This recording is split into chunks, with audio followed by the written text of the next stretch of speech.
Hello students, आज का topic है हमारा torque on a dipole in a uniform electric field. यानी कि डाइपोल के जो डाइपोल है उस पर टॉर्क कितना होगा। इलेक्ट्रिक फील्ड है, यूनिफॉर्म इलेक्ट्रिक फील्ड है। यूनिफॉर्म का मीन एक जैसा, यानी कि जैसे अब ये डाइपोल है, ए बी एक डाइपोल है, ए से लेकर के बी डाइपोल है। यहाँ पे ए पॉइंट पे माइनस क्यू चार्ज है, बी पॉइंट पे प्लस क्यू चार्ज है। देखिए ए से लेकर के बी तक की जो डिस्टेंस है वो है 2a वेक्टर, ये डिस्प्लेसमेंट वेक्टर हो गया, ये मिड पॉइंट हो गया। अब इसके बाद देखिए कि जब प्लस क्यू चार्ज है और जो माइनस क्यू चार्ज है, तो प्लस क्यू चार्ज की वजह से जो फोर्स एग्जर्ट होता है, तो यहाँ पे लिखते हैं force on plus Q charge. Plus Q पे जो फोर्स चार्ज है इलेक्ट्रिक फोर्स, उसकी डायरेक्शन होगी इस साइड, क्योंकि पॉजिटिव के अंदर सेम डायरेक्शन होती है इलेक्ट्रिक फील्ड की। तो यहाँ पे हो जाएगा F1 vector equal to plus Q E vector, यानी कि ये फॉर्मूला होता है इसका। जैसे इलेक्ट्रिक फील्ड का F upon E vector equal to होता है F अपॉन क्यू, तो ये हो गया यहाँ पे F वेक्टर इक्वल टू दोनों का मल्टीप्लाई, प्लस क्यू आ गया। पॉजिटिव चार्ज के केस के अंदर इलेक्ट्रिक फील्ड की इंटेंसिटी की और फोर्स की सेम डायरेक्शन होती है, तो इसलिए F1 की डायरेक्शन ये होगी। माइनस क्यू चार्ज है ए पॉइंट पे, तो माइनस क्यू पे जो फोर्स होगा वो, जैसे ये F2 है, माइनस क्यू इंटू में इलेक्ट्रिक फील्ड आ गया, इन दोनों का मल्टीप्लाई, इसकी डायरेक्शन होगी अपोजिट। यहां पे तो देखो F1 है, ये Q इंटू ई, प्लस क्यू लिख सकते हैं, क्यू लिख सकते हैं, तो इनकी direction in direction of E vector, ये तो ई वेक्टर की डायरेक्शन में है। और यहां पे लिख सकते हैं हम इन direction of in opposite direction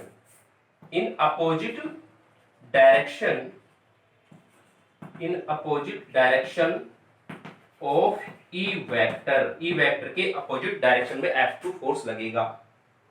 अब रिजल्टेंट देखा, रिजल्टेंट का मतलब क्या है, टोटल जो परिणामी जो फोर्स है, बल है, वो resultant force on A electric dipole, तो वो होगा F vector total resultant F1 vector plus F2 vector.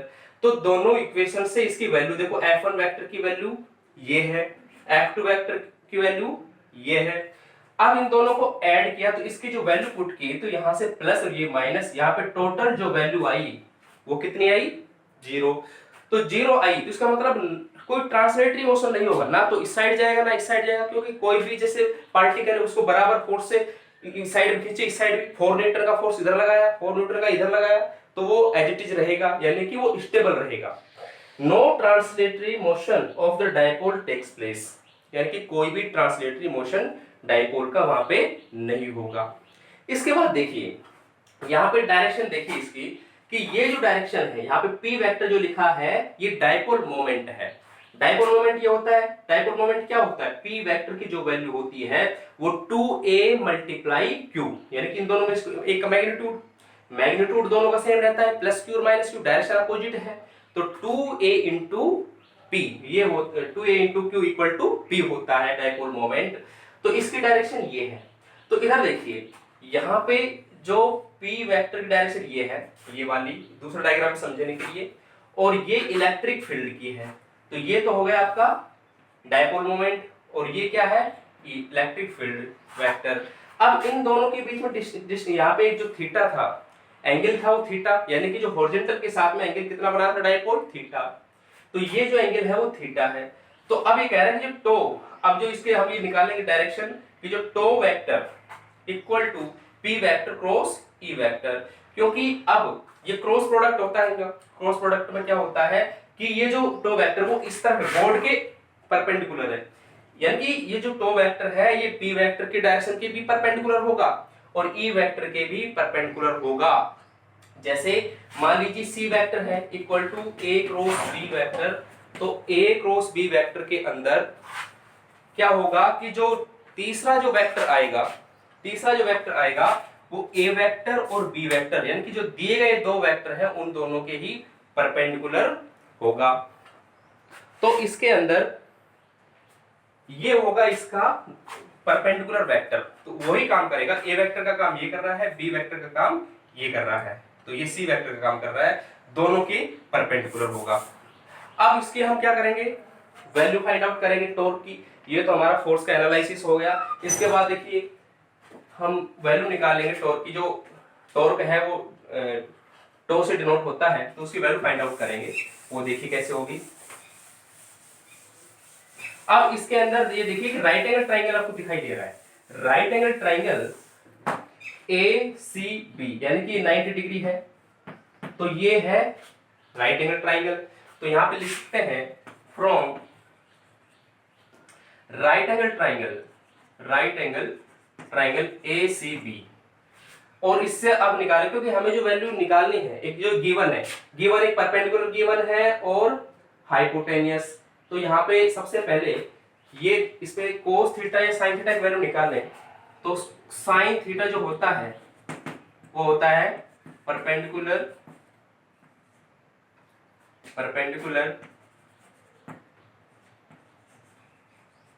Upon hypotenuse. Sine theta equal to perpendicular जो लाइन है इसकी, उसकी जो वैल्यू है वो BC, परपेंडिकुलर जो है वो BC है, BC, और हाइपोटेनियस इसका है AB।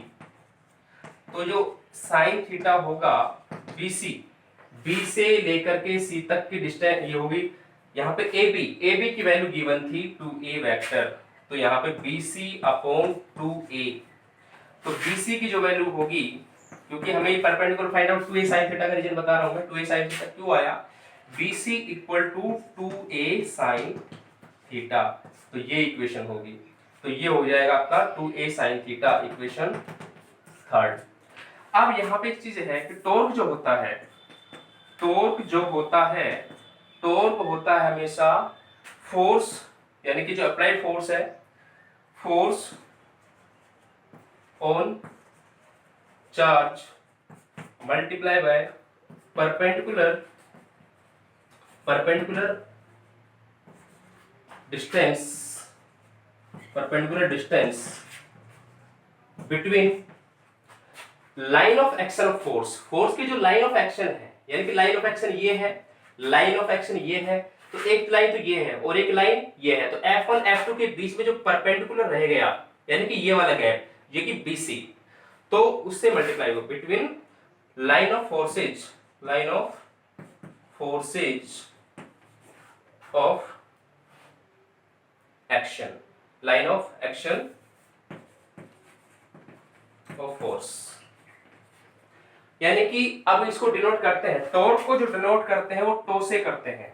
Torque is denoted by tau equal to force कितना है इसमें अप्लाई, फोर्स इसमें अप्लाई है F वेक्टर, क्योंकि इन दोनों की डायरेक्शन अलग है, बाकी मैग्नीट्यूड सेम है।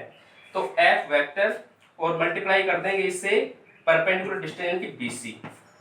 अब देखिए जो BC की वैल्यू है, यानी कि F वेक्टर, यहां पे जो F वेक्टर है इसका जो मोड है, F1 वेक्टर का जो मोड है और F2 वेक्टर का जो मॉडुलस है वो सेम रहेगा, डायरेक्शन अपोजिट रहेगी, मैग्नीट्यूड इन दोनों का सेम रहेगा। तो F वेक्टर इनटू BC। अब BC के अंदर वैल्यू देखो, F1 की वैल्यू कितनी है, F1 की वैल्यू है प्लस माइनस Q, तो यहाँ पे मैग्नीट्यूड की बात हो रही है, तो ये हो जाएगा, यहाँ पे वेक्टर नहीं लिख रहे सिर्फ, ये हो जाएगा F इंटू BC, ये तो हो जाएगा QE, और BC की जो वैल्यू है वो by equation third, from equation third से हम BC की वैल्यू लेके आएंगे तो 2A sin थीटा, तो ये हो जाएगा 2A sin थीटा।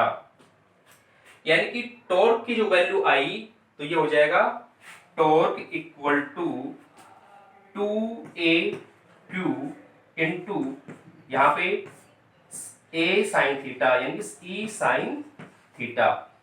इसके बाद देखो, इसके बाद यहां से यहां तक नोट कर सकते हैं। उसके बाद वापस देखिए, वैल्यू निकालने के लिए अब हम यहां पे ब्रैकेट लिया है, तो अभी हमें लिया है कि tau equal to 2AQ multiply by E sin theta. अब ये जो 2AQ होता है वो P होता है, यानी कि डायपोल मोमेंट होता है। यहाँ पे वेक्टर होता तो P वेक्टर बनता, यहाँ पे लिख सकते हैं सिंस P वेक्टर जो होता है या P equal to 2a multiply Q, ये डायपोल मोमेंट है तो इसकी वैल्यू पुट कर सकते हैं हम। तो tau equal to P E sine theta, P E sine theta, ये हो गया। अब देखिए जैसे मान लीजिए मैं पहले भी बताया था, जैसे सी वेक्टर हो, मान लीजिए सी वेक्टर है और सी वेक्टर इक्वल टू लिख सकते हैं मान लीजिए A B sine theta, A B sine theta. अब ए बी साइन थीटा लिखें तो यहां पे देखो ए बी को साइन थीटा होता है, इसका मतलब क्या है ए क्रॉस बी, ये हो जाएगा ए क्रॉस बी। अगर यहां वेक्टर ये देखो ये वेक्टर लिख दिया तो ये हो जाएगा यहाँ पे वेक्टर और ये हो जाएगा वेक्टर, तो ये ई वेक्टर जैसे मोड हो जाएगा इसका। तो वेक्टर यहाँ पे आने के लिए A B sine theta A cross B की वैल्यू है, तो ये ए क्रॉस बी की value A B sine theta नीटा गैप होता है। तो उसी तरह यहाँ पे पी ई साइन थीटा है, तो सेम उसी तरीके यानी कि ये क्रॉस प्रोडक्ट है, पी और ई का क्रॉस प्रोडक्ट है, क्योंकि यहाँ पे जो वैल्यू लिखते हैं मोड लिखते दोनों, इनकी वैल्यू है। यहाँ पे वेक्टर यानी कि मैग्नीट्यूड है, वेक्टर नहीं है तो ये मैग्नीट्यूड है। तो अब ये होगा tau equal to P cross, क्योंकि अगर वेक्टर पोजीशन में लेके आए तो यहां पे लिख सकते हैं इन वेक्टर फॉर्म, इन वेक्टर फॉर्म। तो वेक्टर फॉर्म में टो वेक्टर इक्वल टू, क्योंकि यहाँ पे क्रॉस प्रोडक्ट होगा तो क्रॉस प्रोडक्ट इसको वेक्टर प्रोडक्ट भी कहते हैं, तो ये हो जाएगा वेक्टर प्रोडक्ट, यानी कि दो वेक्टर का प्रोडक्ट करने के बाद तीसरी जो क्वांटिटी वो भी वेक्टर ही आए तो वो होता है vector product. Torque vector equal to dipole moment vector cross electric field vector, intensity electric field है तो ये वैल्यू आई इसकी, यहां पे लिख सकते हैं। अब ये थीटा है तो theta is the angle, theta is the angle between P vector and E vector, दोनों के बीच में ये क्या है एंगल है थीटा, दोनों के डायरेक्शन के बीच में। अच्छा अब ये जो डायरेक्शन है यहाँ पे अब देखिए इसके डायग्राम में कि जो दोनों पी वेक्टर और ई वेक्टर के बीच में, दोनों के बीच में ये एंगल थीटा है, तो जो टॉर्क होगा वो पी क्रॉस ई वेक्टर होगा और इसकी जो डायरेक्शन होगी वो स्क्रू रूल की तरह होगी। स्क्रू में जैसे ये तो लगेगा एक प्लेन में लगेगा, तो जो टॉर्क है वो उन दोनों की परपेंडिकुलर डायरेक्शन में लगेगा, या थंब की कह सकते हैं कि जैसे ये पी वेक्टर है और ये ई वेक्टर है तो ये जो है इन दोनों के परपेंडिकुलर होगा, यानी कि ये प्लेन में एक्स वाई प्लेन में है तो ये जेड में चला जाएगा, यानी कि बोर्ड के की तरफ होगा, ये दोनों बोर्ड पे हैं तो ये बोर्ड की तरफ होगा, तो वेक्टर है दोनों के परपेंडिकुलर होगा। यानी कि अब वहां से स्पेशल कंडीशन निकाल लें, स्पेशल कंडीशन है कुछ स्पेशल कंडीशंस, स्पेशल कंडीशन में क्या है, सिंस जो टो वेक्टर है वो क्या आया P vector cross E vector, magnitude निकालें तो tau equal to P E sine theta, क्योंकि यहाँ पे पी क्रॉस ई है तो इन दोनों के एक यूनिट वेक्टर लगाते थे, यहाँ वेक्टर लगाते, अब ये सिर्फ इसका मैग्नीट्यूड लेंगे तो स्केलर क्वांटिटी में लिख रहे हैं इसको, तो ये हो जाएगा first condition when theta equal to 0 degree, theta का इक्वल टू 0 मतलब पी वेक्टर ई वेक्टर है वो बिल्कुल एक ही डायरेक्शन में है, तो P और E अब तो एंगल पे है कुछ ना कुछ एंगल, अगर ये P वेक्टर इस तरह आ जाए यानी कि ये एंगल है वो थीटा 0 हो जाए, यानी कि डायरेक्शन 0 हो जाए, तो क्या होगा ये जो वैल्यू होगी टो की, tau equal to P multiply E और ये हो जाएगा साइन 0। अब साइन 0 डिग्री की वैल्यू क्या होती है भाई, साइन 0 की होती है 0, तो ये हो जाएगा P मल्टीप्लाई E और इनटू में 0 equal to 0।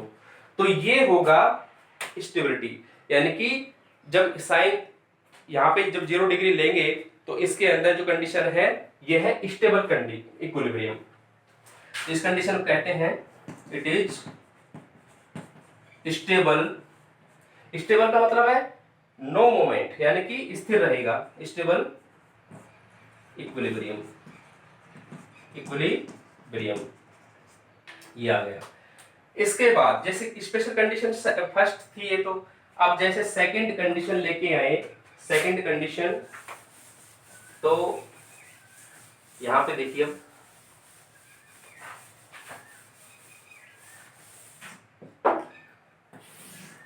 Second condition, when theta equal to 180 degree. Theta equal to 180 degree का मतलब क्या है? अपोजिट डायरेक्शन में। अब इसका मतलब क्या है? जब यहाँ पे थीटा की वैल्यू जब 0 थी, इसका मतलब क्या है? पी वेक्टर भी इस साइड हो और ई वेक्टर भी इस साइड, सेम डायरेक्शन के अंदर हो, जब तो ये होगा। लेकिन इसमें क्या है? थीटा क्या है? 180 डिग्री का मतलब अगर यहाँ पे डायपोल मोमेंट की डायरेक्शन ये है और इलेक्ट्रिक फील्ड की डायरेक्शन ये अपोजिट डायरेक्शन हो, तो यहाँ पे देखिए torque equal to PE sine 180 degree, P E sine 180 degree. तो साइन 180 डिग्री की वैल्यू क्या होती है? साइन 180 डिग्री होता है 0। साइन 90 प्लस 90 कर सकते हैं, तो sine 90 plus theta equal to cos 90, तो कोस 90 0, तो साइन 180 डिग्री इक्वल टू 0। तो इट इज ऑल्सो 0, यानी कि यहाँ पे भी क्या आ जाएगा? 0, यानी कि लिख सकते हैं P मल्टीप्लाई E मल्टीप्लाई 0। तो टॉर्क या क्या हो जाएगा यहाँ पे? ये हो जाएगा 0। अब देखिए ये भी 0 है और यहाँ पे भी क्या आया था? 0। तो ये दोनों, यानी कि टॉर्क यहाँ पे भी 0 आया था, टॉर्क यहाँ पे भी 0 आया था और यहाँ पे भी 0 आया है। तो इसको बोलते हैं अनस्टेबल। अनस्टेबल इसका मतलब ये है कि अपोजिट डायरेक्शन में है। इक्विलिब्रियम नहीं बोल सकते इसको, अपोजिट डायरेक्शन के लिए इक्वल नहीं है, तो इक्विलिब्रियम अनस्टेबल होगा, अनस्टेबल इक्विलिब्रियम। अब इसके बाद है थर्ड कंडीशन। थर्ड कंडीशन में क्या होगा? देखो ये सेकंड कंडीशन, ये थी फर्स्ट कंडीशन, यहां से यहाँ तक आपकी ये है फर्स्ट कंडीशन, ये आपकी सेकंड कंडीशन। इसके बाद थर्ड कंडीशन यहां लिख देते हैं,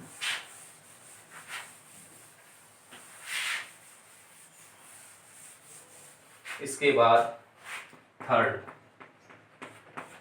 to equal to PE sine theta, यानी कि ये क्या है? Magnitude of dipole moment, E है मैग्नीट्यूड ऑफ इलेक्ट्रिक फील्ड, ये है sine theta. Theta is the angle between P vector and E vector, दोनों की डायरेक्शन के बीच में एंगल कितना है।